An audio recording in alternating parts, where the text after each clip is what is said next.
The next item on the agenda was a executive session that we had put in as a placeholder in case we thought we might need it.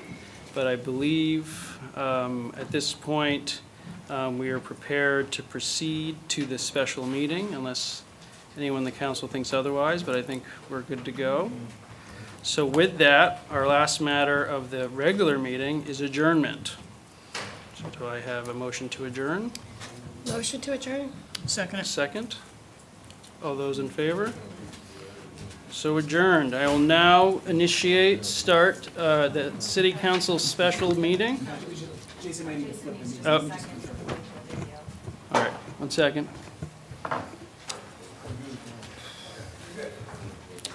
Good to go? Okay, I'm now calling to order the city council special meeting. The only matter on the agenda is council order number 051800, discussion and potential action on a possible councilor violation of the Ellsworth Code of Conduct pursuant to City Ordinance Chapter 40, Section 12, Item 1. And with that, I'd like to hand things over to the city solicitor that could help kind of situate us in this matter. Thank you, Mr. Chair. My name is Tim Pease. I am, as you noted, the city attorney, and I will be advising you this evening with this particular item involving potential violation of the Code of Ethics under Chapter 40. I've got a statement I would like to read to set up the situation, and this is something I would have gone through had we been in executive session or open session. So I think it helps frame why we're here tonight and the decision you're facing if you so choose to make a decision. Before we get there, I did bring copies of the city charter and Chapter 40, the Code of Ethics. I only made 20 copies. I think there's more than 20 people here.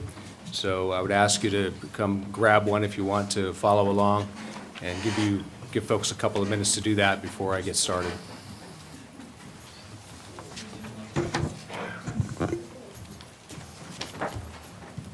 In the meantime, I want to ask the councilors whether they need a paper copy of the investigation report and exhibits. I provided that to you electronically, and I believe, just wanted to double check. I have copies for everyone if you want a paper copy. Please. Anyone else? I got electronic.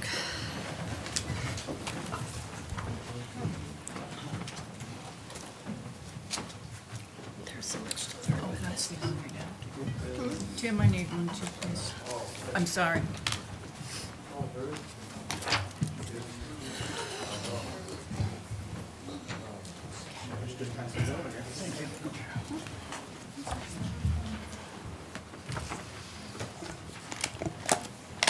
Has everyone been able to get a copy of the materials the city solicitor has provided? I think we're good. Thank you. I have a question. Sir. This investigation, could we give the public a copy of this? I would like to take that up at the end of the discussion. Okay. Well, I just want to go on record as to say that I want everybody to have a copy of this. Hallelujah. Second. Thank you. Thank you. This, bear with me, this is going to take 5 or 6 minutes. My name again is Tim Pease. I'm the city attorney as designated in section 6.04 of the city charter.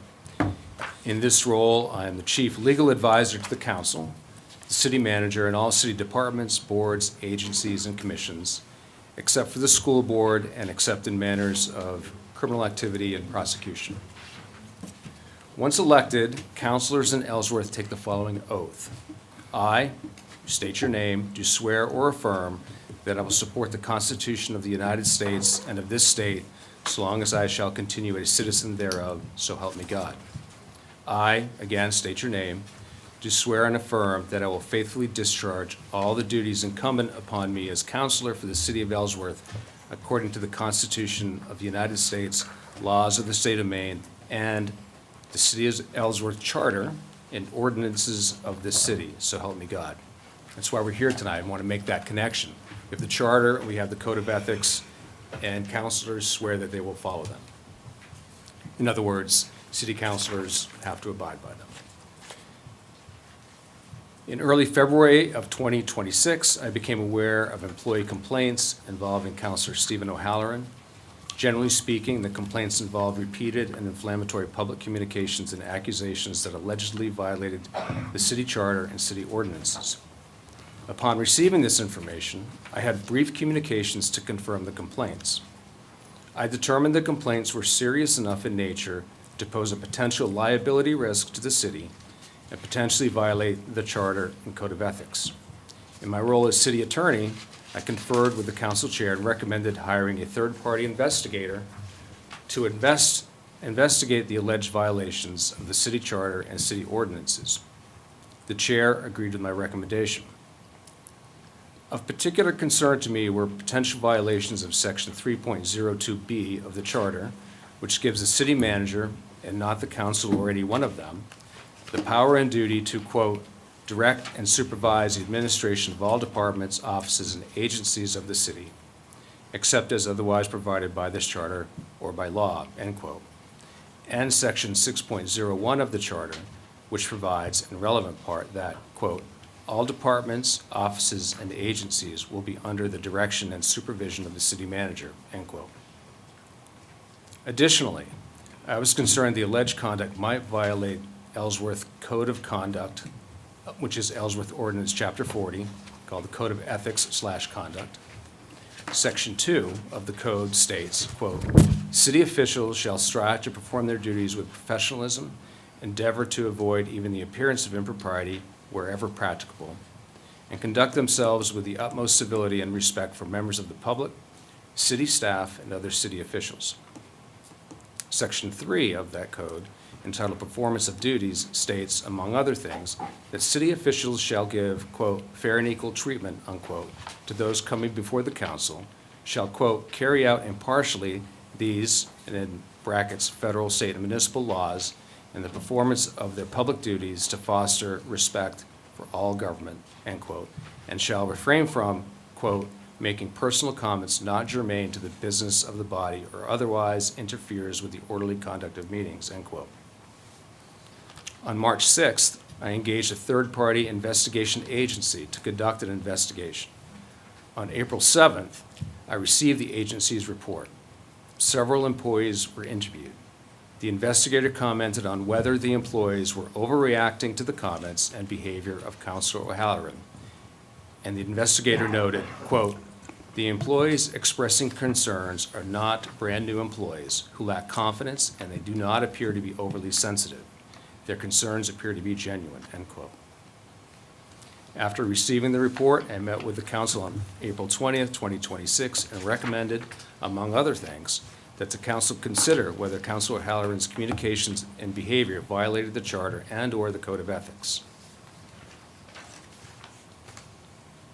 After reading the report, some councilors indicated they thought there might be a potential violation of the code. As a result, I then walked the council through the procedural requirements of the Code of Ethics when addressing potential violations of the Code of Conduct. I will now read the relevant section. And if you have it, please go to Section 12. It's towards the end. Section 12 is entitled Regulation of Councilor Conduct. The purpose of this section is to establish procedures for the City Council to address the conduct of members of the City Council in accordance with Ellsworth City Charter, Section 2.07B, and determinations of vacancy under Section 2.10B.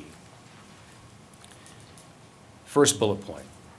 In the event that a member of the City Council reasonably believes that another member has violated or is violating any provision of the Code of Ethics or any policy or rule established by the Council, the member of the City Council should attempt to informally address and resolve the matter with the other member if doing so is appropriate under the circumstances.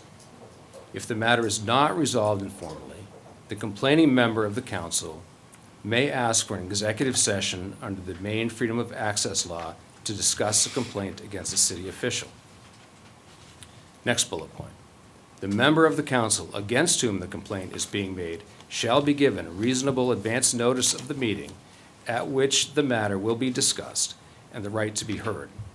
The member of the council against whom the complaint is being made shall also have the option of having the discussion conducted in open session. Number 1. Item 1. Action or non-action on complaints. A. Following the council discussion, a council member in open session may, but is not required, to move to sanction the member against whom the complaint is being made. B. If the motion is seconded, the motion may be adopted by a majority vote as defined in the city charter. C. If the motion passes, the council shall issue a brief public statement explaining the reason for the sanction. D. Council may issue the following forms of sanction from least severe to most severe. A, small a, oral reprimand. Small b, written reprimand. Small c, formal sanction. When the councilors indicated on April 2nd, and by the way, that was an executive session, and I was sitting in this chair advising you, they thought there may be a potential violation of the code. When that occurred, the first bullet in Section 12 was triggered, which I just read. That requires an attempt to informally resolve the matter. There was a discussion, but the matter was not informally resolved. As a result, Councilor Lyons asked for an executive session at an upcoming meeting to formally discuss the complaint against Councilor O'Halloran, again in accordance with the first bullet of Section 12. A discussion was then had regarding the type of potential action the council would consider under Section 12. Item 1 of Section 12 includes the potential sanctions, which I just read, which are oral reprimand, or written reprimand, or formal sanction, or no action at all. Item 2 under Section 12, and for those of you who have it, you can read that.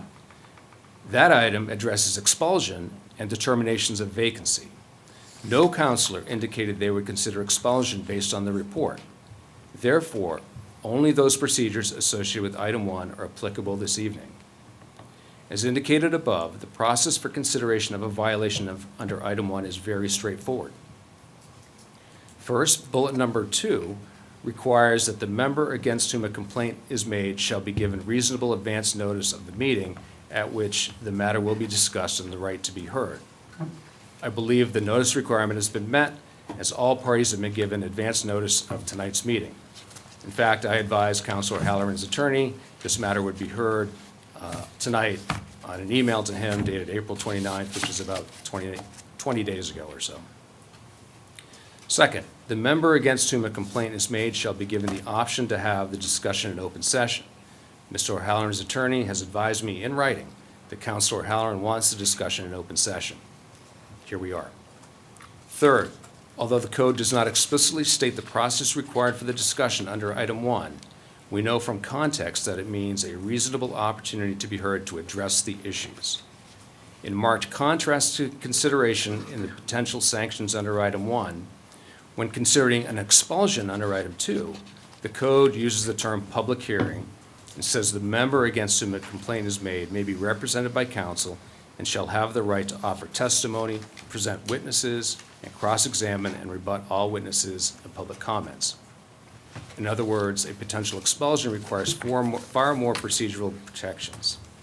In this case, however, the code uses the word discussion and a right to be heard, which is generally accepted as an opportunity to explain their side of the story and address issues. Consistent with that general understanding, Councilor O'Halloran's attorney has asked that Councilor O'Halloran be given reasonable time to address the issues, and I have indicated that he will be. Fourth, following the discussion, a councilor can, but is not required, to make a motion to sanction the member. If there is a second, the motion can be adopted by a majority vote as defined in the charter, which means an affirmative vote of 4 or more councilors. Fifth, if the motion passes, the council shall issue a brief public statement explaining the reason for the sanction. If no motion for sanction passes, the matter is concluded. Are there any questions? All right, I turn the floor over to Councilor O'Halloran. No public call in? No, sir. Thank you. Point of order, isn't the discussion amongst the board before Councilor O'Halloran addresses the critique?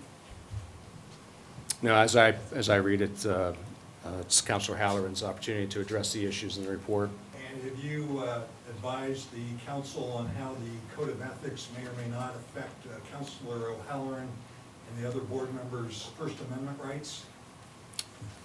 I've advised the council in executive session, and I'm not going to elaborate on that further.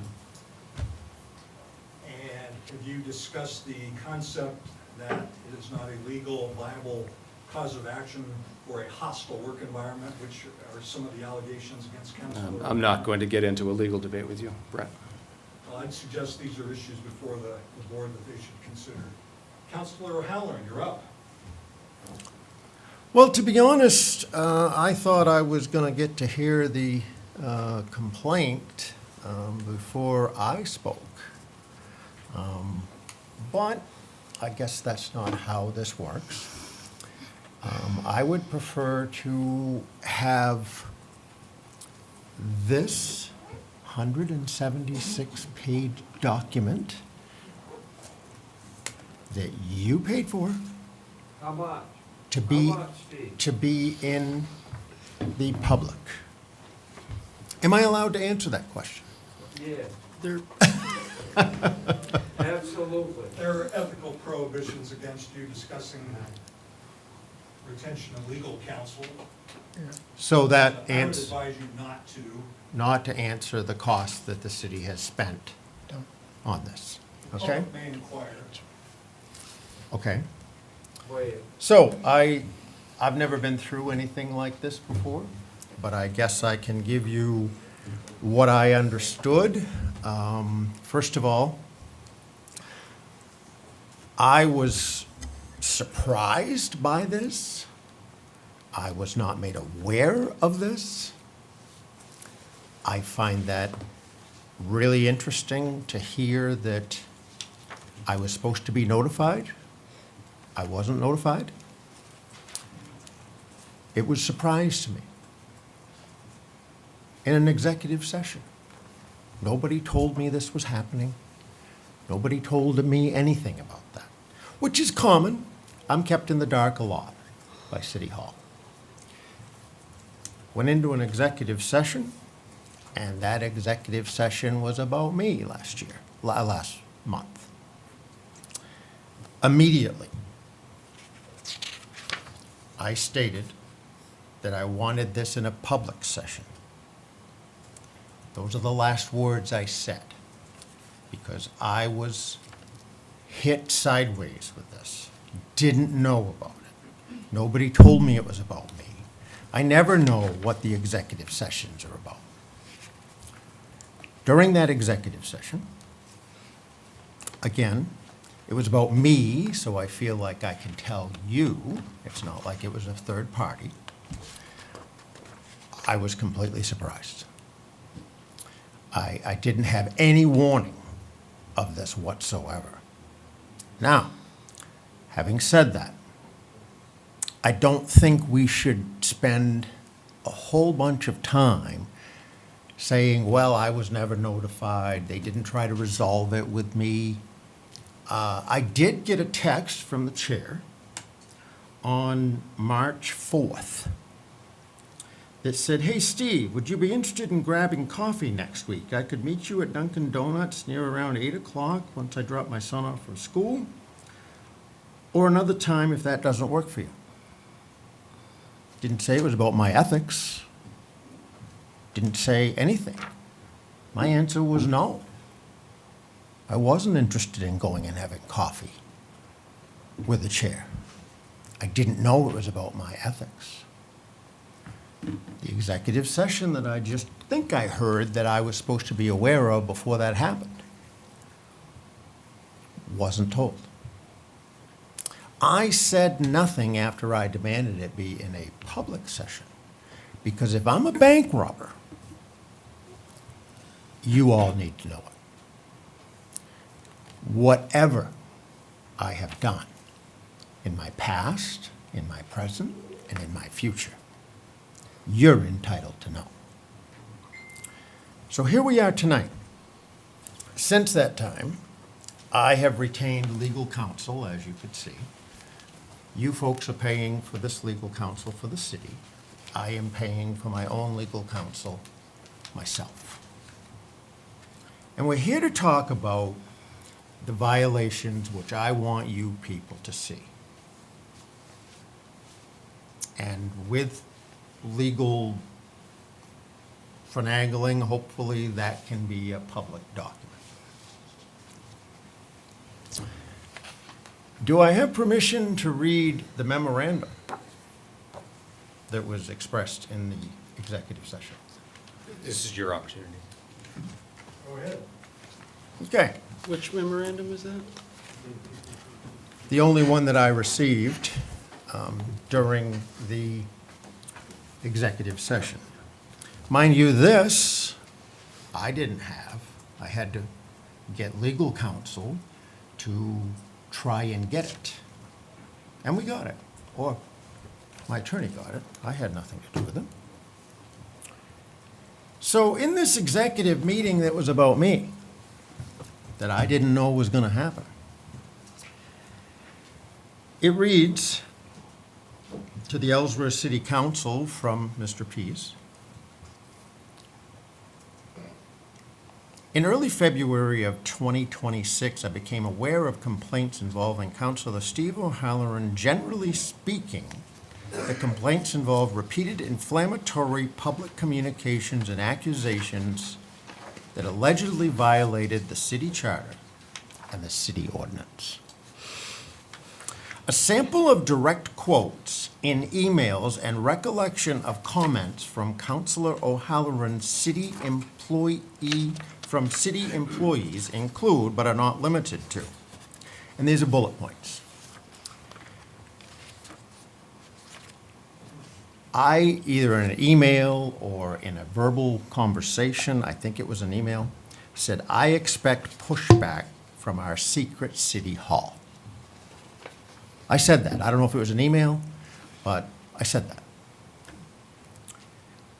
Another one, and I think most of these are emails, but maybe one or two are verbal. I'm not sure because I didn't write this list.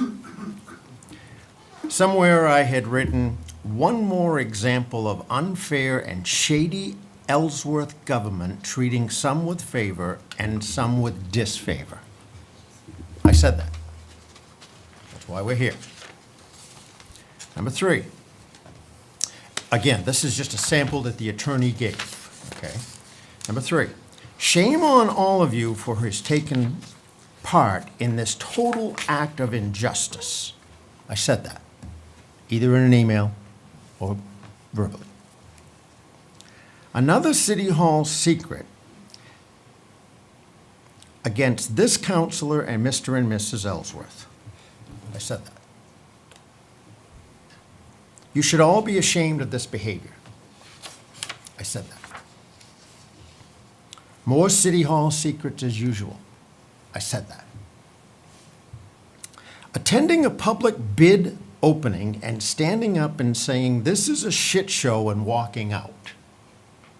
I did that. Suggesting at a council meeting the bid process for various services and goods lacked integrity. I suggested that. Called city officials thieves and clowns regarding the foreclosed property issue. I said that. Calling spouses of city employees to complain about city business. I did that. There was a gentleman that worked here that was put on some sort of behavior probation. I don't know what it was, but anyway, submitted a resignation letter to the city council. And in that email to the entire council, it talked about many things. And I'm happy to find it and read it to you, if that's allowed. But at the bottom of that email, it said, please feel free to call me if you'd like to discuss, and I'm paraphrasing here, but it gave his phone number, and I did that. I called him. I apologized for what he went through. I didn't like what happened to him. I certainly did that. but I have an email that is in this report that invited them.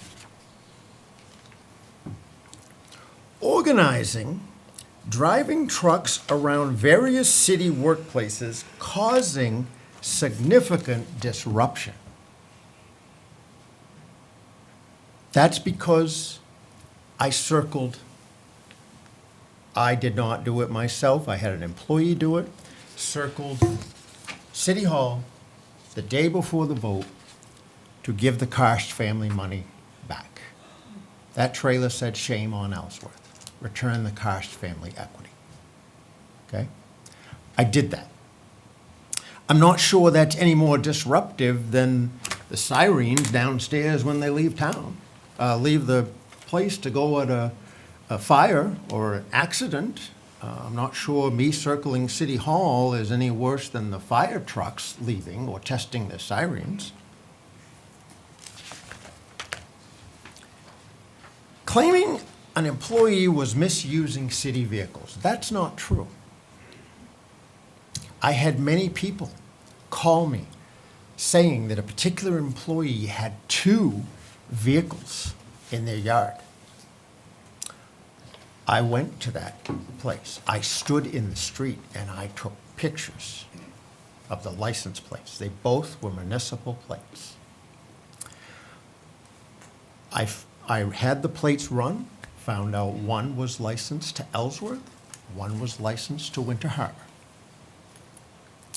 That particular individual came through City Hall when I was talking to the clerk and I said, "Could you put this to bed? Everybody's calling me about city, you've got 2 city vehicles." He explained it. Didn't explain it exactly the way I think the facts are, but he did explain it. So, bottom line is, this is a highlight from the city's attorney. It's not all of it's here, but I'm just giving you what we were given in an executive session. Before I even saw this, when I found out it was about me, I said, I want this in a public setting. I was encouraged not to do that, but those are the last words I said in that meeting. Everybody tried to engage me in conversation. I didn't dare have a conversation. I didn't know I was the subject of the matter when we got in there. That's why we're here tonight. And it appears that when I campaigned,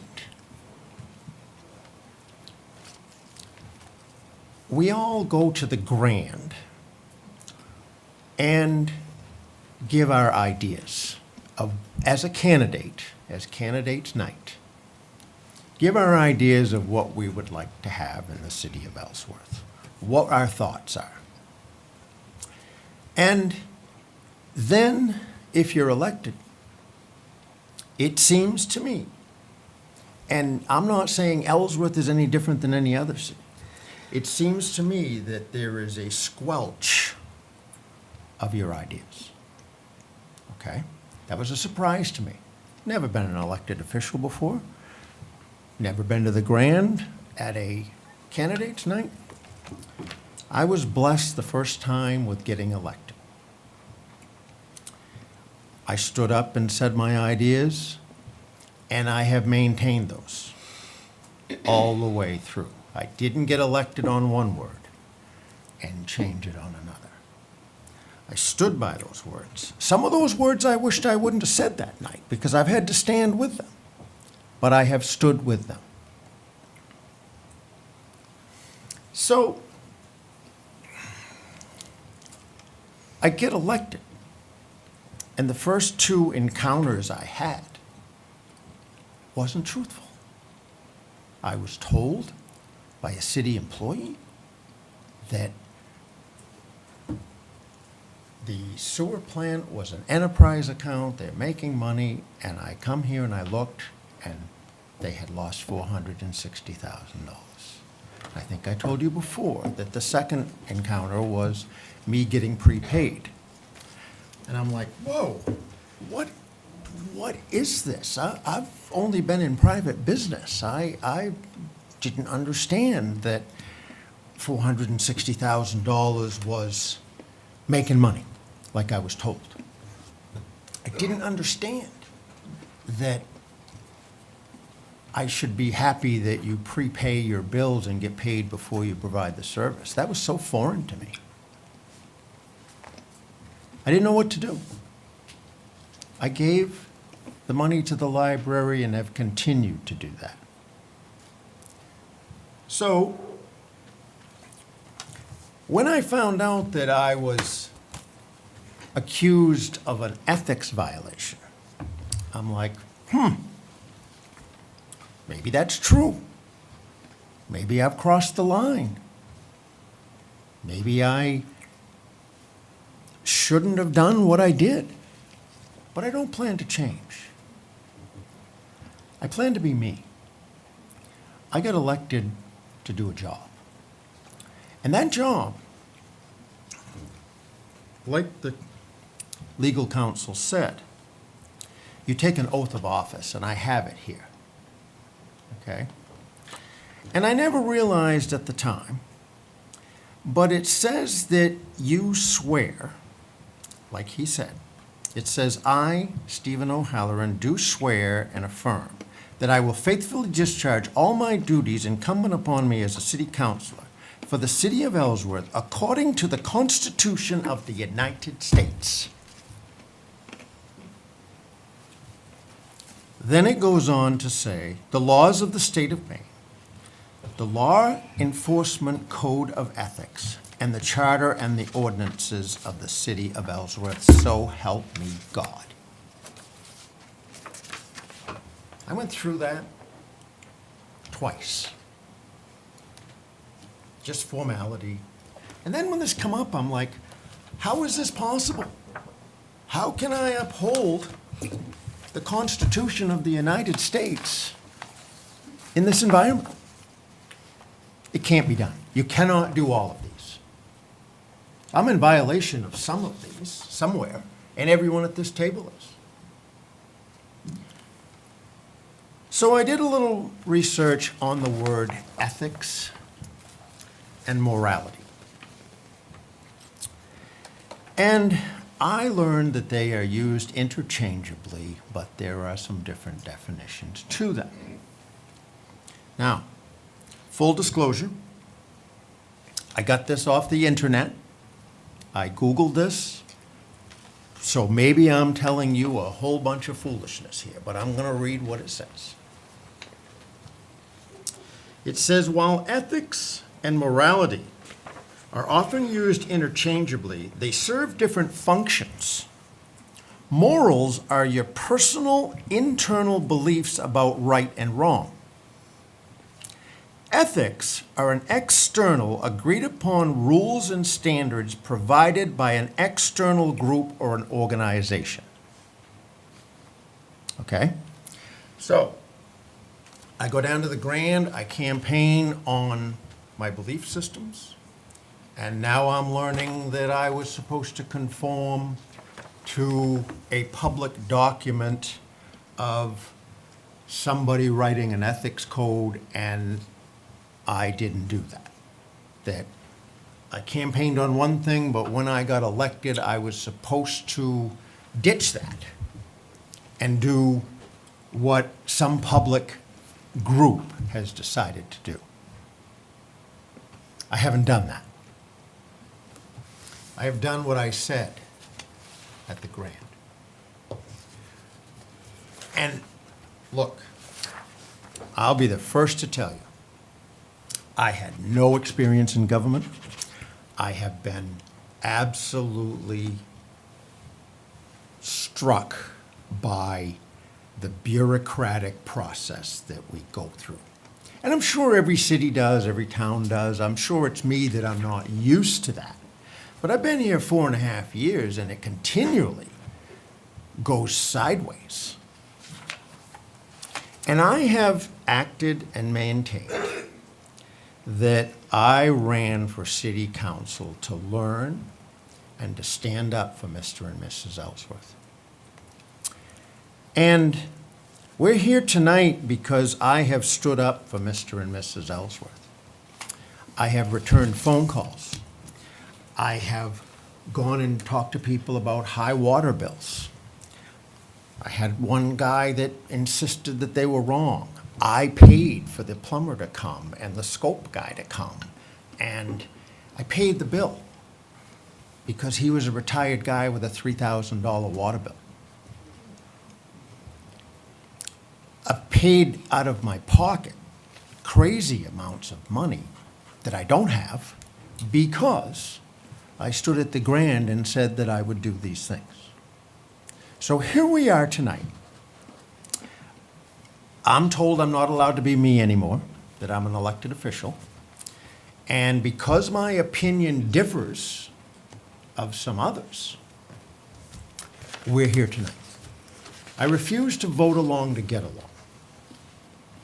That's the big problem, is that I have stood up, and it might have been wrong things that I stood up for, okay?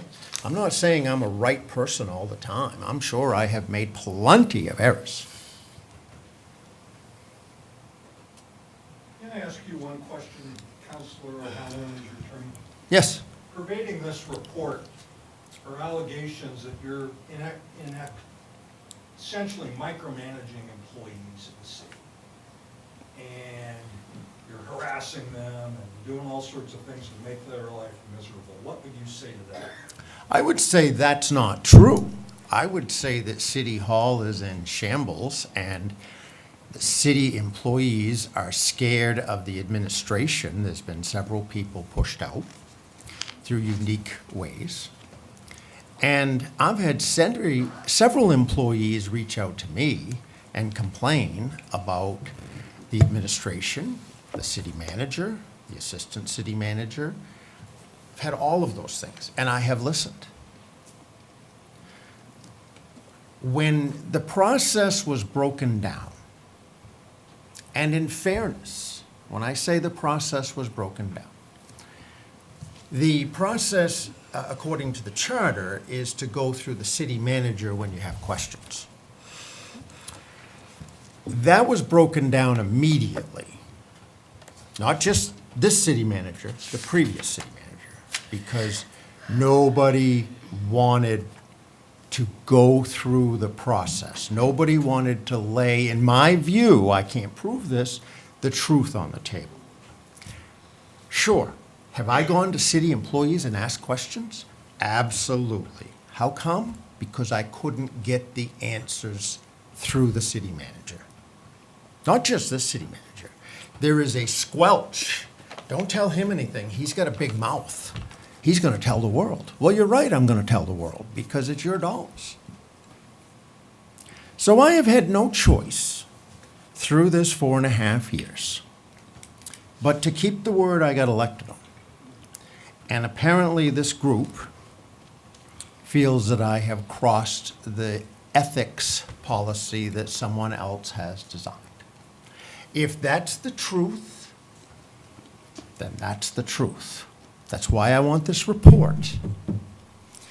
This report talks about me going to a city employee's house on Easter morning. Imagine that.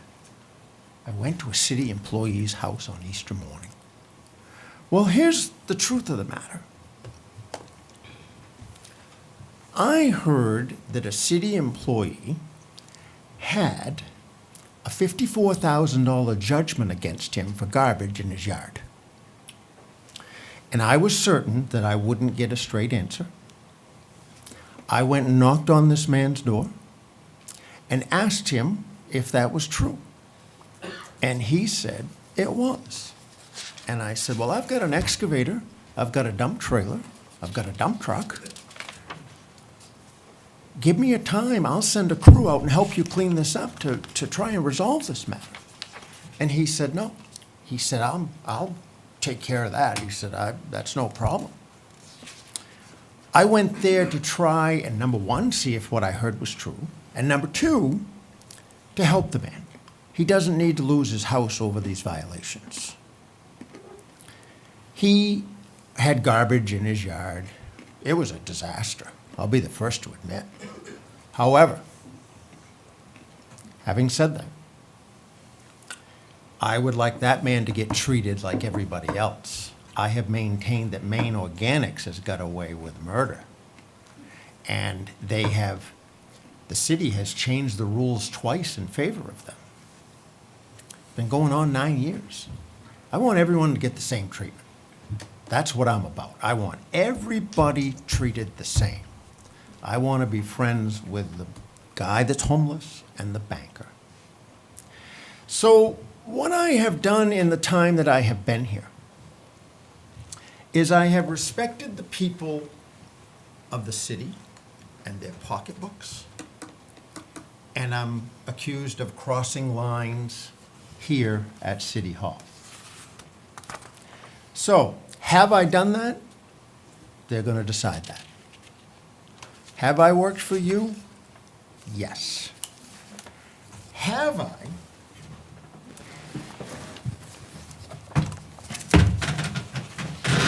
Another prop.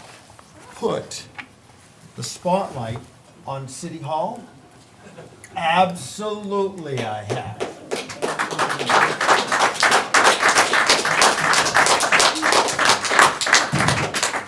Thank you.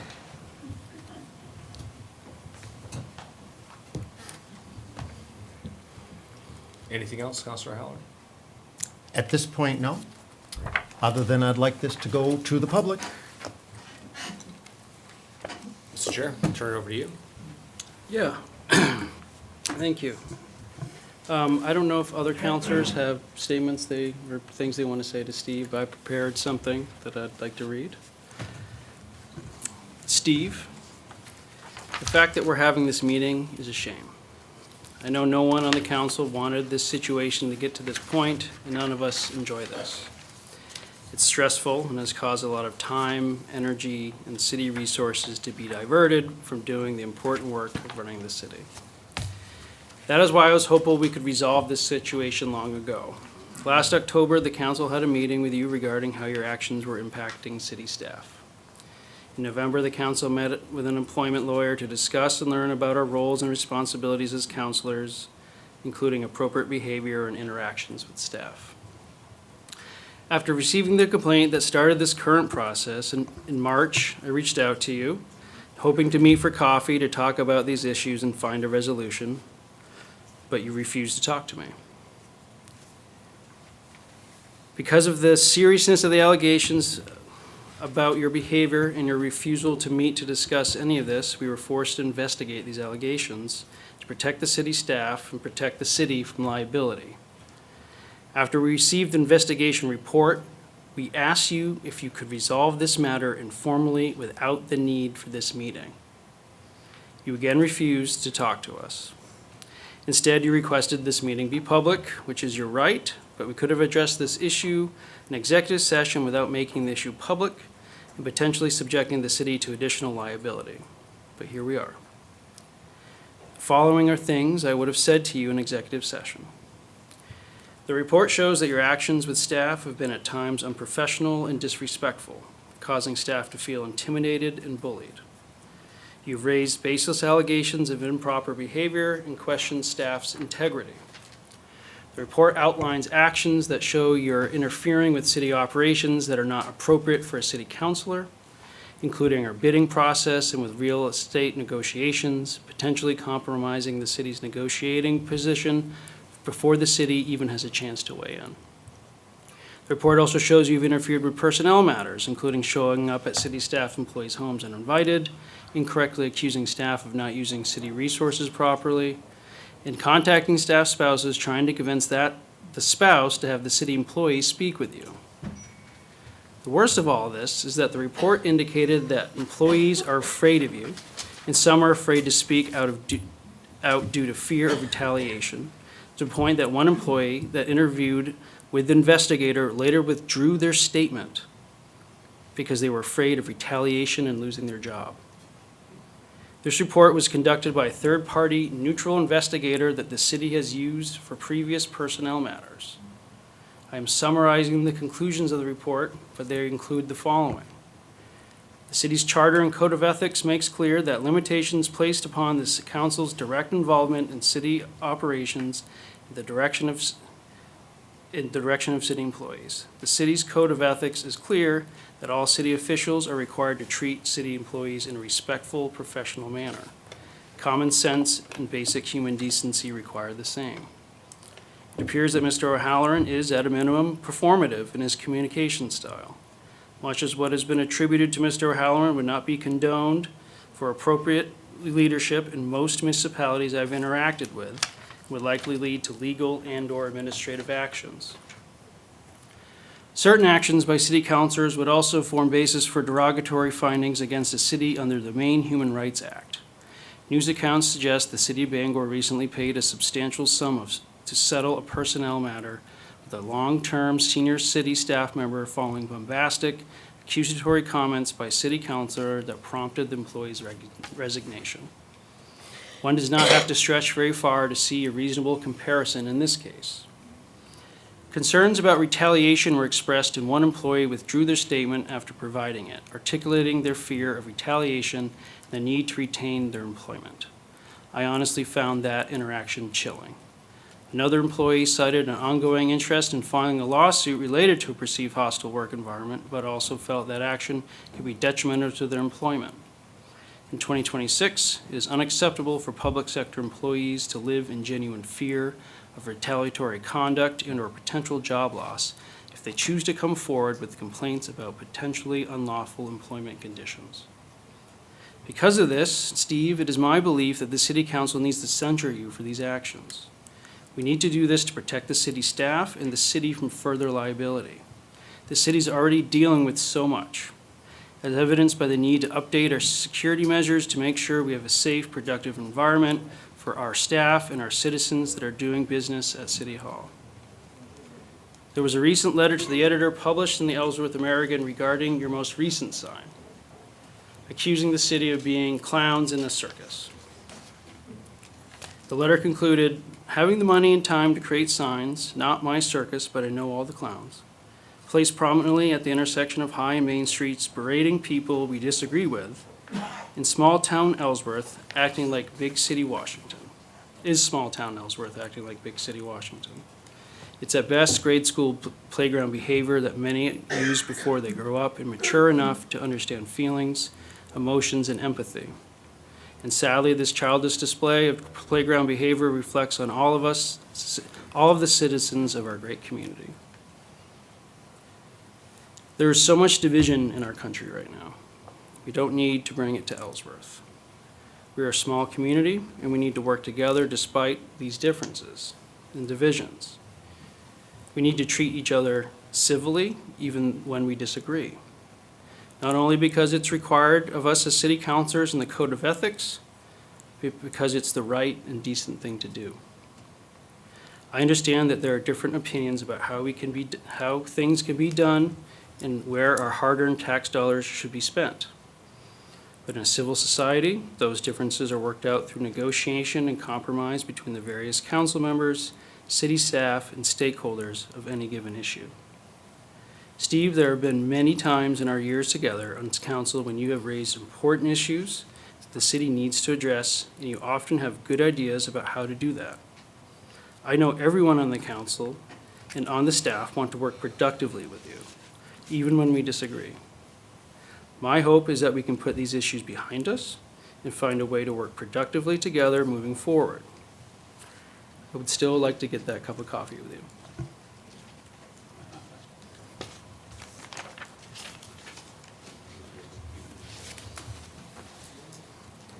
Councilor Shea? Steve's kind of right. Some of these, some people that come to the podium and offer, different things, and I've got on to them. I have limited my access to the city employees. I see them. It's gotten so that I can't even stop and say, hey, you're doing a good job. It's not easy. I used to work in the public sector. I worked as a state employee. Maybe that's why I've got skin like an alligator. Because I know that a state legislature can't come up and threaten my job. If you've been working for a municipality for a long period of time, city councilor can't fire you. That's why we hired the city manager and the deputy city manager and HR. If you're not doing your job properly, or you're doing something that's kind of questionable, then you should be kind of wary about it. But if you're not, and everything seems to be going along just fine, you know? And you get complaints all the time about all kinds of things, and I realize how busy those two people are. And we're pretty busy. But on the big scale of things, those two are right out straight. So you try to find and work your way through the weeds a little bit without causing disruption, so that you can find the right facts. Well, probably I'm getting accused of spying on city employees, seeing how I'm driving a dump truck that says RF Jordan on it. Just look for the white Mac with the red dump body. I'm the one that's got outside of all the red trucks that RF Jordan has. But if I see something that's messed up, I talk to those two. And if they're not doing our business, I'm gonna bring it up to all of us, because I am just a little cog in the wheel. I can't fire them without consent of everybody, nor do I want to fire them. I want them to do their jobs. But if you don't follow the procedures and try to make the system work better for the people, from the simple thing of procurement, trying to save tax dollars money and not using it wastefully. I'm not accusing them of wasting their money, but there's a better way of doing business, okay? If this was truly an incorporated business, it's okay to lease properties. We don't get any tax breaks from leases. We can't write anything off. But we can lease certain things to make things work better, trying to make people understand that, okay? Same deal, I probably offended all the nonprofit organizations in the city of Ellsworth, probably Hancock County, when I stated that I don't feel it's right to use taxpayers' money, whether it's through TIF funding or whatever. I'm firm in that belief. So, if you're gonna sanction to anybody or do any of these, might as well bring me up on investigation too. Because I'm looking out for taxpayers and the residents. When I say taxpayers, there's business owners out there. They don't live in the city, but they pay a huge amount of taxes to the city. And they influence the residents, the people who live here, because a lot of them are workers for them, okay? But if you, like I said again, if you're a city employee and you think that a city council is going to do retribution on you, yeah. Welcome to my world. Counselor Martineau? Steve, you know you're my favorite conservative. You know you are. I haven't been on the council very long, I admit it. But Steve is my favorite conservative, and we've developed kind of rapport. And sometimes Steve even agrees with me. He doesn't admit it publicly, but he does agree with me. I mean, when I was very upset about the teacher's salary in the contract for this coming year, Steve admitted, he said he thinks that's shamefully low, but he didn't admit it publicly. Well, I digress. My point here is that council doesn't have any oversight of City Hall employees. That's not our job. And there seems to be a disconnect between how you perceive their feelings and your perception of, have you done anything wrong? Because there's individual in this report seeking no contact from you. And that is a very good example of being upset. I had no idea. I mean, I know that you like to stir the pot, and I stir it with you. But I had no idea this was the situation with City Hall employees who are a captive audience. They're there to do their job. They are bound by their own code of ethics and professionalism in their job. It's not like they can tell you to go pound sand. So they are stuck when you release this vehemence on them. But my question to you would be, you say you're not going to stop being you. Can we understand that being you involves continuing this behavior with City Hall employees, with writing them emails and confronting them and doing these kind of actions? You expecting an answer from me? I don't think that's an unreasonable question. I don't either, I'm just asking if. I wouldn't have asked the question if I wasn't looking for an answer. Okay, I'm just getting at the format, that it seemed that everybody was talking, and I'm happy to answer that question. But that isn't a lot of what happens in regular meetings. People speak and they're not allowed to speak. And I'm happy to answer the question if that is accepted format. Code says discussion. So, emails have usually gone to the city manager and copied. And this hasn't happened recently. I gave up a long time ago because I can't get any information out of City Hall. It just isn't worth trying. I have to go dig myself to get information. So, I would suggest, my city email doesn't work. Some of it gets forwarded to my business email. Apparently, the city has done something about, so it doesn't work. My city email doesn't work. It's probably me. So, bottom line is this. My feeling is that I do nothing. I don't email anybody, I don't respond to emails. I read what comes, and I respond to Mr. and Mrs. Ellsworth. Not city employees, not engaged city employees, period. I will engage with Mr. and Mrs. Ellsworth. It's not worth trying to get information. I've learned that because there's too many agendas. I wanted to learn about city government because I had an interest, not an agenda. And I have learned that there's big agendas, not an interest. And I think it's interesting, to answer your question, that this investigation interviewed employees. Do we know that employees wasn't told what to say? We don't know that. Also, if you're going to investigate somebody, why don't you interview me as well? You interviewed only City Hall people.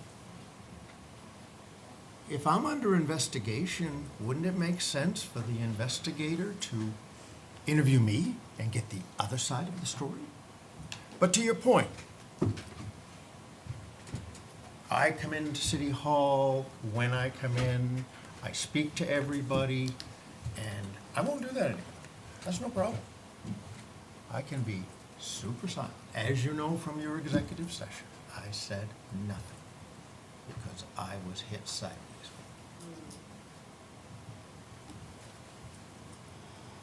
That's kind of passive aggressive, though. We don't want you to be silent. Stop. It's like I'll just take my toys and I won't go home. We're just, it's, if you're not going to do this anymore, we need to know that. I mean,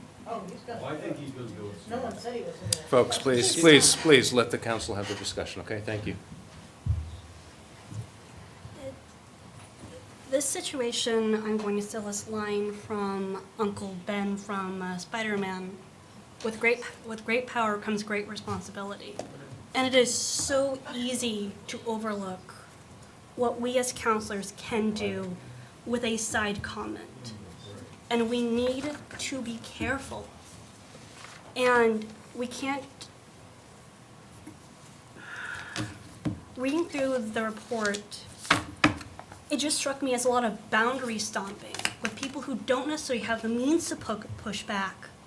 Because technically, if I understand correctly, and if you correct me, the city council is an arbiter of like last resort, meaning things can come to us, so we need to stay neutral in order to do our job. Am I understanding that correctly? I've been here less than a year, so I think you've expressed yourself well. I'm gonna repeat the line again. With great power comes great responsibility, and we can't boundary stomp.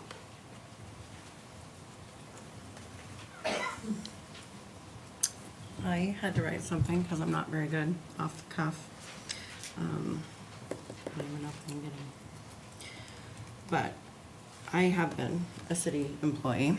I love civil service. That is why I am currently on council right now, because I wanted to continue to give back. I was actually born and raised here in Ellsworth as well, and if we're talking about seniority on who gets to say what, my family came over on the Mayflower. So, as a original settled American, I feel like I also have a say here in my hometown.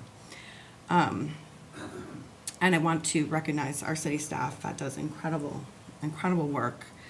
They show up every day and do service for the community, typically with no thanks at all, and sometimes with harassment. And civil servants, I believe, are a special kind of people who are devoted to their community, and we are really lucky that people want to serve our community. What I read in that document was pretty upsetting. I know if that was me, that someone was coming after me like that, I would also want to raise this to my boss. And right now our staff don't feel safe, and there is a real risk of a lawsuit if we don't act. And change does not come by berating and bullying city employees. In fact, in my opinion, it only makes your voice less effective.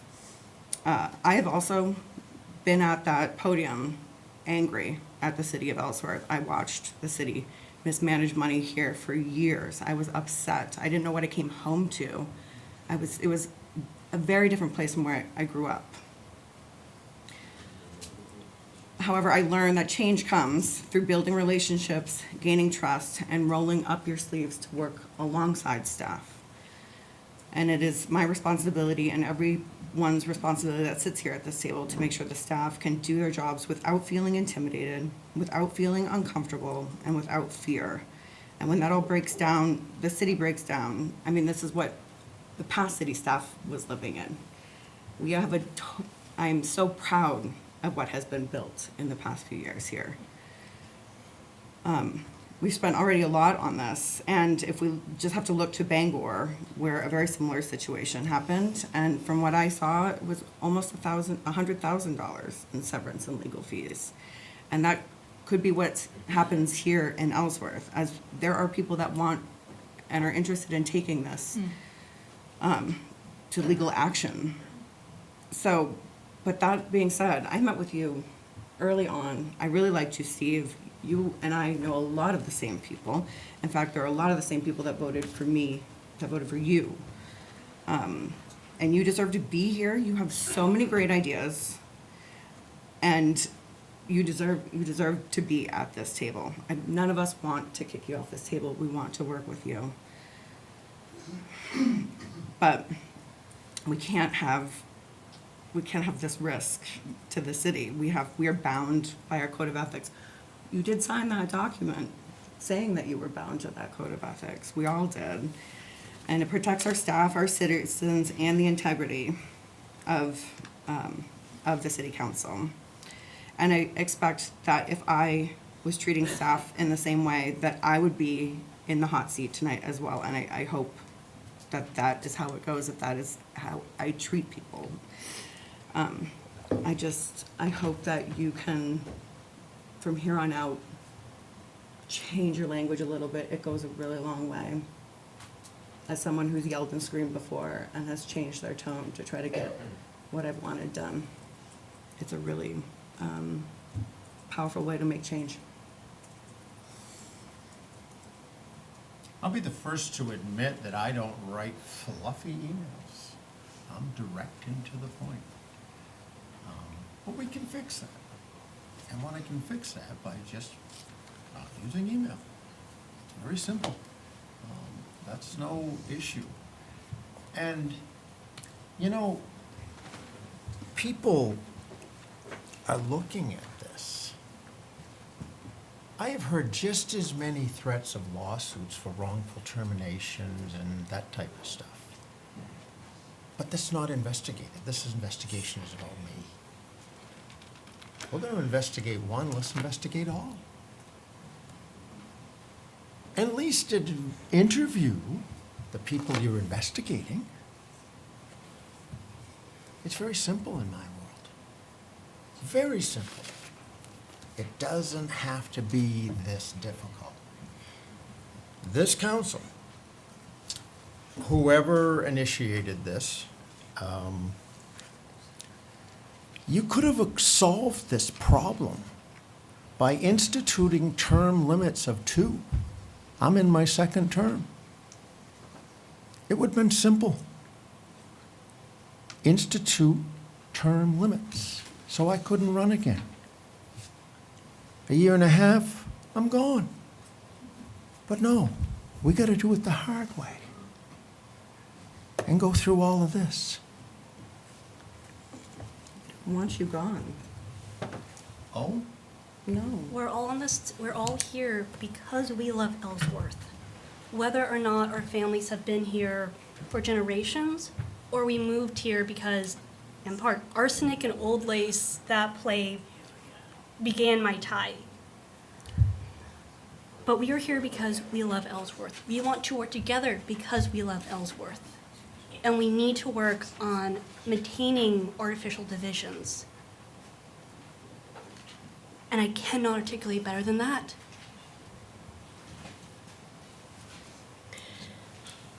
I do not have prepared remarks, so bear with me as I've got a few notes here. Councillor Shea, this is very different. You talk about you're going to upset people with your vote or what you say. That's entirely different. We're here to disagree. When you get to the point where there is bullying of city staff, that's where it changes.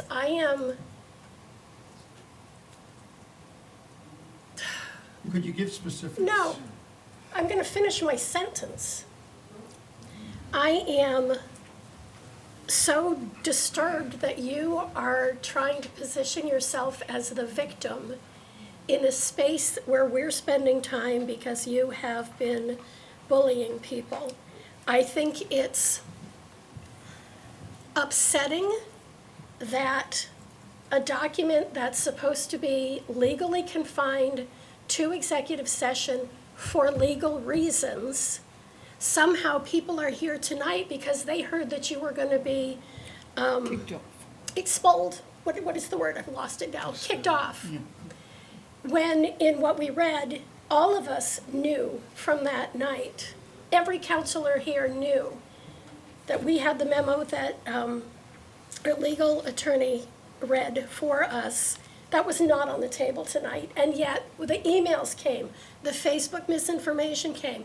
How did it get out that this document that's supposed to be confidential, people knew it was about Steve, and they believed that he was going to be kicked off the council? I find that incredibly upsetting. There's a reason we have executive session.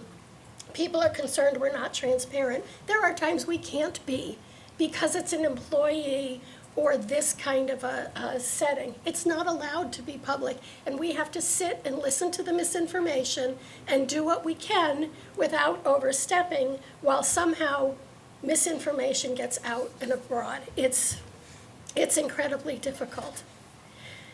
I had a conversation in the hallway, and there, at least two of you are still here.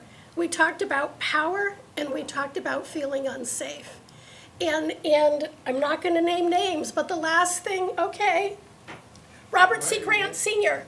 said, I feel terrible if someone feels afraid because of what I've said. No reason to. What happens is when you have a counselor who does say things that are He's my best intimidating, ally on that board. when he says things to staff that are intimidating and they're afraid for their job, there was the guy in the red hat, I forgot your name, but, He's the other one, Larry. so we talked about, I'm sorry, I'm an instigating conversation.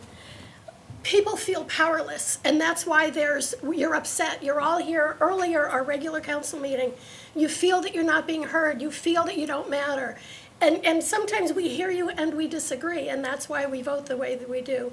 Imagine if it's in your work session that you are intimidated and you're afraid and you are powerless because it's one of the bosses. We are supposed to stay out of employee matters. Marina mentioned it, because if there is a dispute, it's gonna come to us, and if we've already messed in that mess, we're not unbiased and we can't take part in it. So, Councilor Shea, this is very different from disagreeing on things or knowing that you're gonna say things people aren't happy with. That's the job of being here. When you get to the point that there are people under you in the power dynamic and you choose to intimidate them and show up at their house at 7 o'clock in the morning and bypass, we all know if we have problems with a staff person, we go to the city manager. If we have a problem with the city manager, we go to the chair. That's the process to keep the city safe from lawsuits and to allow people to do their jobs. You have cherry-picked some quotes out of here to put yourself in a certain light. There are other things in here that are less than honorable, and I'm not going to name them because I don't want this to go public, because it's not good for the city, and there are people, staff, who came forward and said, okay, I know that there are risks, but I want you to use my language. And it is horrific that we are here, and you have known this is coming. There have been months upon months of executive committee meetings where we try to keep it within the family, and it doesn't work. And you've requested that this go public, and here you are, and here we are, seeing things very differently. And I think we have to take action because we need to put you on notice. We need to show city staff that we believe them, we hear them, and that a safe work environment is one of the most basic things that people should be able to expect at this time. Thank you. Could I address this bullying? I just don't understand. And I think that's a problem, that you don't understand it. The fact that you don't understand that what you do is bullying is at the core of the problem. So, This is where I strenuously object to how this has all gone down, because he was entitled to know what was giving these folks heartburn, and he basically sandbagged, and that violates his due process rights. I disagree. I'll let you finish. It violates his due process rights. It's violating his First Amendment rights. The standard is whether or not bullying in and of itself doesn't violate the Maine Human Rights Act. Only if it's actionable because of race, creed, religion, sexual orientation, and so forth. You can nod your head, that's your prerogative, but that's, when you're told the city's gonna get sued, and that's the reason you gotta sanction Councilor O'Halloran, that's just fundamentally wrong. He hasn't done any of those things.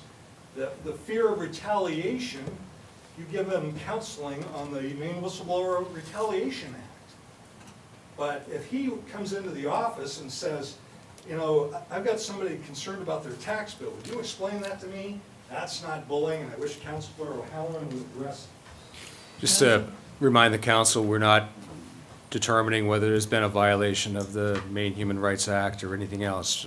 The question is whether there's a violation of the Code of Ethics. Thank you.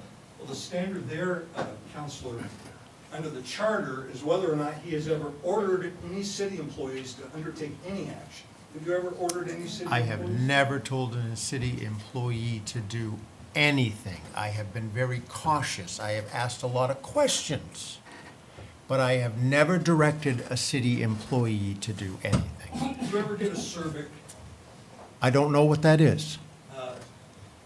start talking like a wise guy, or, rolling your eyes, or bad-mouthing him, or? No, I have not done that. I have gone to, I have done that at this council meeting sometimes, but I have never, number one, I haven't bullied any employee. I may have asked questions, and that was it. I have never told an employee to do anything, and I'm very well aware of that. I find it interesting that suddenly this is a Bible. This is an investigation that's got one side. I haven't bullied anybody. Maybe I didn't give a trophy for showing up, but I haven't ever bullied anybody. Anybody that knows me knows that I am not a fighter. I may argue, but I haven't bullied anybody. Actually, Stephen, in the report, there's an instance that I can remember where you did tell someone to do something, an employee. You said, "You should be ashamed of this." That's telling somebody to do something. Sorry, but if I said it, I meant it, and they Yeah. probably should be ashamed. Let them talk. But again, that's it, to tell a city hall employee that they should be ashamed of something. In an email, is that what I did? And who did I do it to? Was it, Okay, now we're gonna. well, specifics don't hurt anybody. Was that in relation to the Karst matter? I don't know what she's talking about, but I would guess that I told the council in an email, and forgive me if it's not correct, but I battled that game a long time. And I found it very interesting, to speak to that a little bit, that when that happened, I come to finance meetings and brought it up. When new councilors come on, I brought it up. Finally, after 2 years, I put it on the agenda. Now, to be frank with you, it's hard for me to get anything on the agenda because City Hall changes the wording. City Hall resists. I can't tell you how many times that if I get something on the agenda, which I rarely do because it's not worth the fight, because I cannot get it to come out the way I asked. Is that what you're talking about when you describe a secret city hall? Absolutely. Secret City Hall exists, and people think that I know what's going on in City Hall. People call and do this and complain about that and all that. I'm like, I'm not surprised. I'd be the last to know. You know more than me. I am kept from the truth. I am kept from the information. For example, this investigation. I was surprised with it in an executive session. Why was I not notified? Why wasn't I interviewed? Why is this suddenly a Bible on one side of the story? I don't understand.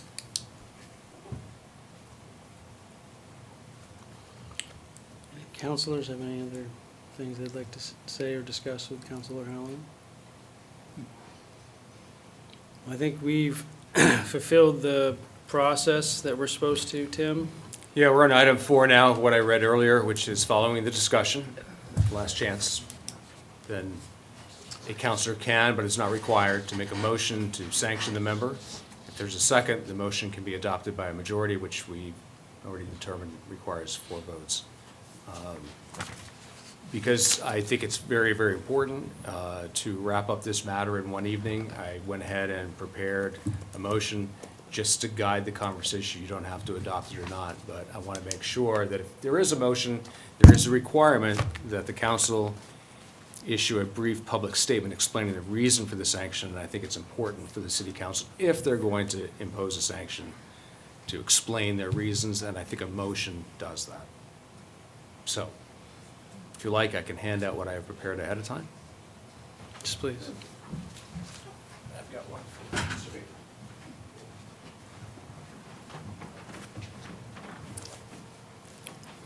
My question is, when do we get to talk about releasing this to the world? Next. Thank you. There's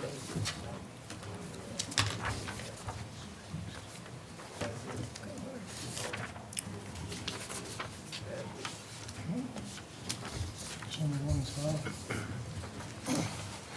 Am I allowed to see this? Yes. Everybody okay that I see this? Yeah. Yeah. The public meeting, Steve.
So this is a written warning.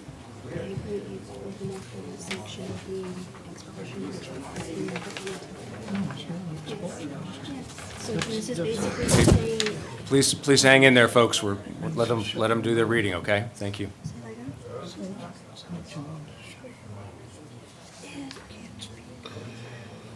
there may be differences, but this is basically just.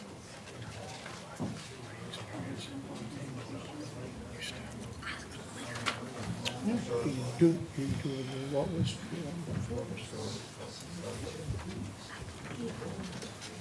There's been so many things that.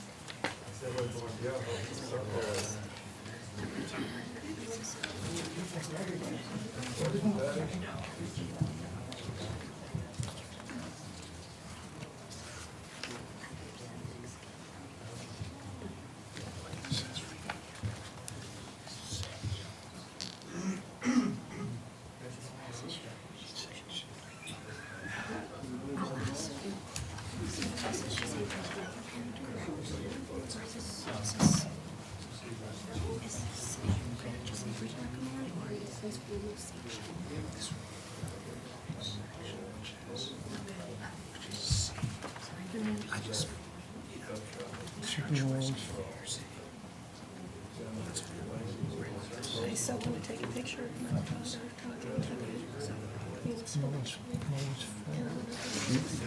Start requesting this from civil service employees.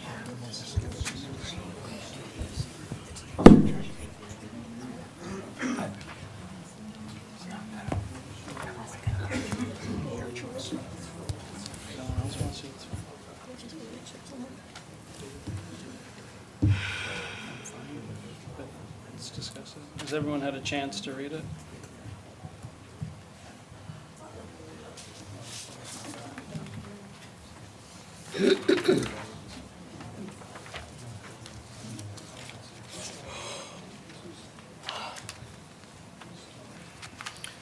Having read this, and based on my previous comments, I do think we should adopt this motion for censure. I don't say this lightly. Again, this has not been a fun process. I think, Steve, when you say, why wasn't I, consulted or part of the investigation? We asked to, again, I asked to talk to you, you refused. We asked, once we had the investigation, we wanted to talk to you about this. That was your opportunity to respond, and tonight has been your opportunity to respond. So, because of that, I think you've had plenty of process. Ultimately, we need to act in order to protect the city's employees, and we also need to act to protect the city. These behaviors and actions in the future could come back and further complicate the city's legal status and could cause a whole host of problems for the city like we've seen in Bangor. So we all want to work with you, Steve. We want to continue to work with you. We want the opportunity to work with you productively. But this behavior cannot continue. And we ask you to stop, please. And because of that, I move that we adopt this motion for sanction as written. May I speak? We have a motion on the table. Second. Second. Now, Steve, yes, please. Go ahead. I'm sorry? Yes, so we have a motion and a Just second. for the record, I'd like to just mention that I did receive a text message from you. It had nothing to do with anything except coffee. It didn't say my behavior. It didn't say my ethics violation. And secondly, I would like to know why I was surprised at this executive session. Who knew about it? Who didn't know about it? Why did I have to get hit in the head with it? Why couldn't you do what you're asking me to do? I don't understand why I was asking me to have coffee. I don't want to go have coffee with you. I've done it before and I didn't like it. But I wasn't told that it was a consideration of my ethics violation. And why was I not made aware of this executive session being about me? I never know what an executive session is about. And you're saying I had a chance to talk, and I chose not to talk because I didn't want to engage without legal counsel. I think that's fair. I think that I should have been told what was going on, should have been interviewed. I shouldn't have been sidelined like I was. That was a complete shock to me and how that happened. And I'd like to know why it's okay for you to break the rules that I heard about in order to do this. Councilor Shea? My time as a public employee, I was a supervisor, and I had to investigate. And that means the accused and others. And as a public employee, we were taught as supervisors to use the lowest form of disciplinary action, progressive discipline. Use 1-step, 2-step, 3-step, 4-step, each time getting progressively.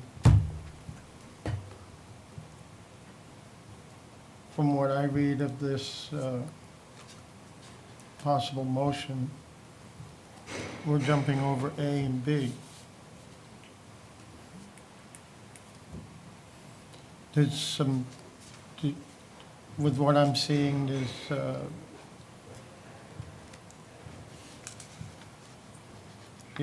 some discrepancies that don't really sit well with me. Giving a sanction just doesn't sit well. Because like the employees, we are employees of the city. We govern our own. But you have to use progressive discipline.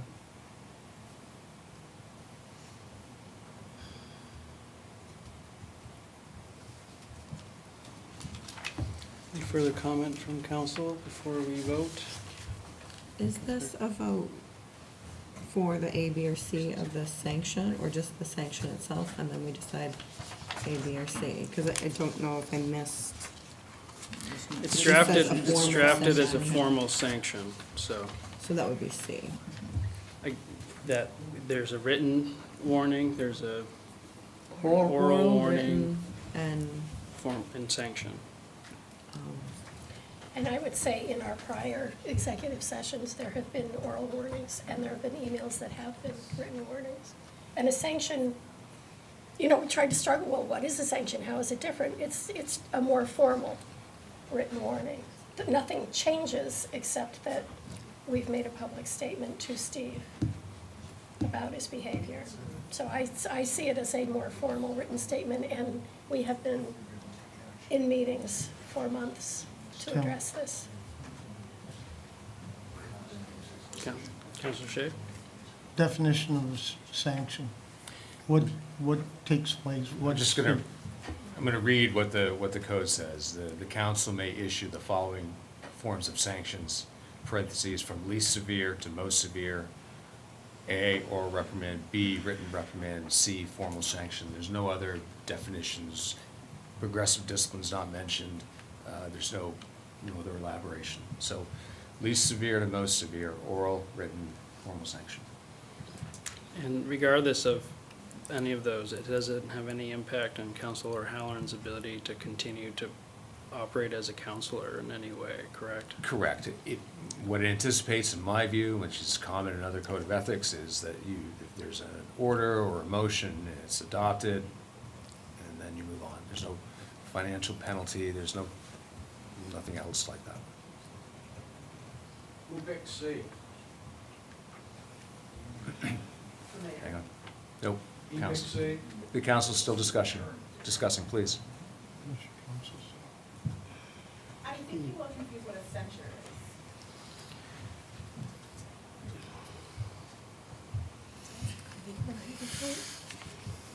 is. Are we ready to vote? Any further discussion? So the Hold on. motion on the table is, Hold on. can I just recap, Steve? So the motion on the table is to adopt this as written. And seconded? Councilor Halloran?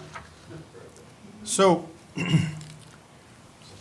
it's obvious that I will abstain from this. I'm not going to vote on this either way, and I just want that to be clear. Secondly, I just want to say that I am not sitting here saying, oh, I'm going to change, I'm going to not be me anymore. I'm still going to be me. I just want to be clear about that. I'm not telling you what you want to hear. I'm telling you what I am, with my faults and without my faults. Councilor Smith? I had an interesting conversation with someone recently related to conflict. And it's the difference between being nice and kind. Being nice is being passive and you avoid conflict, and it's not helpful. But being kind is stepping into conflict in a way that's respectful. And my goal in life, who I am, who I don't think I could change, is trying to be direct and kind at the same time. And I think that's a standard that we can strive for and remain true to ourselves.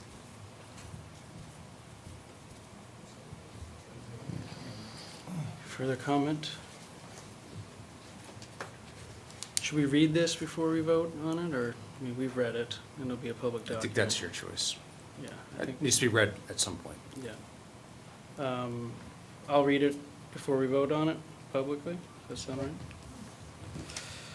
Whereas on March 6, 2026, the city attorney engaged a third-party investigator to investigate employee complaints that city councilor Stephen O'Halloran has repeatedly made inflammatory public and private communications and accusations about employee conduct. And whereas the investigator issued a written report dated April 7th, 2026, and whereas the investigator conducted individual recorded phone interviews with at least 5 employees, and whereas the investigator found that the employees provided specific emails and photos demonstrating inflammatory public and private communications and accusations about employee conduct made by Counselor O'Halloran, and whereas the investigator reported that one employee decided to withdraw their statement out of concerns of retaliation, whereas the investigator prepared a summary which states in part the interviewed employees expressed frustration and aggravation that has repeatedly led to emotional distress, anxiety, feeling intimidated, and personal offense stemming from unflattering and accusatory statements and unprofessional behavior attributed by them to Mr. O'Halloran. Some of these statements reportedly occurred in council meetings, some in email correspondence, and others in person outside of council meetings. The interviewed employees reported they felt Mr. O'Halloran's behavior exceeded what they believe should be considered reasonable oversight by a city councilor as prescribed by the city charter and city code of ethics. To varying degrees, those interviewed suggested Mr. O'Halloran's unpredictable behavior has negatively impacted their workplace satisfaction and their continued willingness to engage with him on official city business. Employees expressing concerns are not brand-new employees who lack confidence, and they do not appear to be overly sensitive. They are people who have been granted the authority to lead their respective areas of expertise and are presumed to be generally competent in the performance of their duties. Their concerns appear to be genuine. Whereas the investigator concluded that in 2026, it is unacceptable for public sector employees to live in genuine fear of retaliatory conduct and or potential job loss if they choose to come forward with complaints about potentially unlawful employment conditions. Whereas Section 3.02B of the city charter gives the city manager, and not the council or any one of them, the power of duty to direct and supervise and administration of all departments, offices, agencies of the city, except as otherwise provided by this charter or by law. And whereas Section 6.01 of the city charter provides in relevant part that all departments, offices, and agencies will be under the direction and supervision of the city manager. And whereas Section 2 of the Ellsworth Ordinance, Chapter 40, Code of Ethics Conduct states, city officials shall strive to perform their duties with professionalism, endeavor to avoid even the appearance of impropriety wherever practical, and conduct themselves with the utmost civility and respect for members of the public, city staff, and other city officials. And whereas Section 3 of the Ellsworth Ordinance, Chapter 40, Code of Ethics Conduct, entitled Performance of Duties, states, among other things, that city officials shall give fair and equal treatment to those coming before the council, shall carry out impartially these federal, state, and municipal laws in the performance of their public duties to foster respect for all government, and shall refrain from making personal comments not germane to the business of the body or otherwise interfere with the orderly conduct of meetings. And whereas Councilor O'Halloran actions have fallen well short of these standards of conduct, now therefore be it ordered by the City Council of the City of Ellsworth that City Councilor Stephen O'Halloran is hereby issued a formal sanction for his actions as described in the third-party investigation reported dated April 7th, 2026.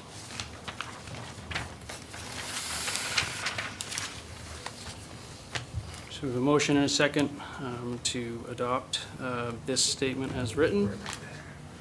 All those in favor? Opposed? Abstain? Should all be Here we ashamed have. of Ellsworth tonight. That's what I got to say. Everyone voted yes. You're gonna listen to us anyway. You do what you want. Just do what you want. Charlie, you're on board, I'm on board with that. You too. Mr. Chair, I think I want to follow up with Councilor Halloran's request, and I think it's time to have a discussion about the report. And Excuse me. And I Sure. think you just incorporated that into this motion, so it has to be a public record now. well, thank you for your We'll thoughts. litigate that. So, okay. So again, let me finish. I wanted to see how things went tonight. I was not trying to be coy with it. So now that we've gone through the process, there's been many references to the report. We're not dumb. We know this was the existence of it is going to be discussed, excerpts and so forth. So it is a privileged document in my view, but the council can waive the privilege. So it's up to you as a body to decide whether or not you want to release the document. I would like to release the document because I think it validates what we've been discussing, but I don't want to release the document because it has a lot of information about our city employees and that they, I think, needs to remain protected, both for their sake and also for the city's liability standpoint. But that's just my opinion. If we don't need to drag the staff that came forward on this into the public, I think that's in the best interest for them and for the city. Stephen, you've just been bullied. I think you just opened yourself up to another lawsuit. I don't know about other council, if you have other thoughts, I don't think we should reduce it unless we redact the names. unless maybe we could provide something redacted, but I think it'd I be hope very you all check hard. with the city employees that use vehicles and equipment. As of like, We're still in the middle of, it means there's nothing, Nothing changes. redacted, then no one gets hurt. That's right, back to names, simple. Thanks for the show, Harper Valley PCA. I'm never gonna buy a car. Certainly, I would like this released. It's about me, and I think Mr. and Mrs. Ellsworth have a right to see it. Make some copies, we'll make sure it gets around, okay? Thank you. And secondly, I'd like to talk about how much money the city of Ellsworth has spent on this.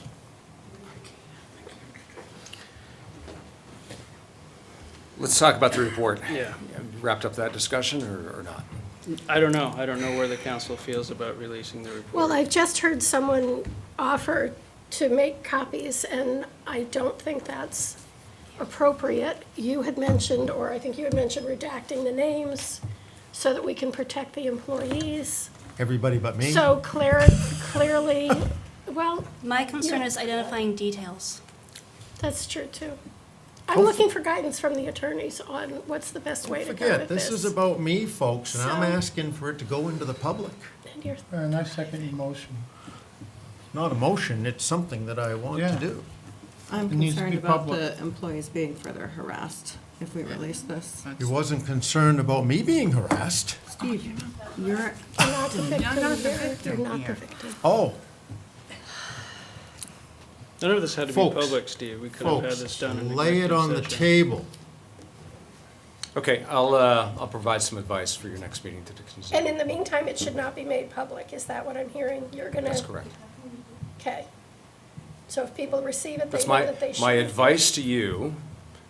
Again, I am the city attorney, I represent the city, not any one of you, but my advice to this body is do not release it. And you'll provide guidance on how we might be able to do that and Yes. protect the privacy of the people who didn't choose to be a part of this, except that they were brave enough to step into these I'll statements. provide some updated advice for the next meeting. Thank you. I'm guessing one of those names are from a city staff that stood at the podium and lied to us last meeting. I think we're ready to adjourn. Do I have a motion to adjourn? Yes. Adjourn, motion to adjourn. Do I have a second? Second. All those in favor of adjourning? Our meeting adjourned.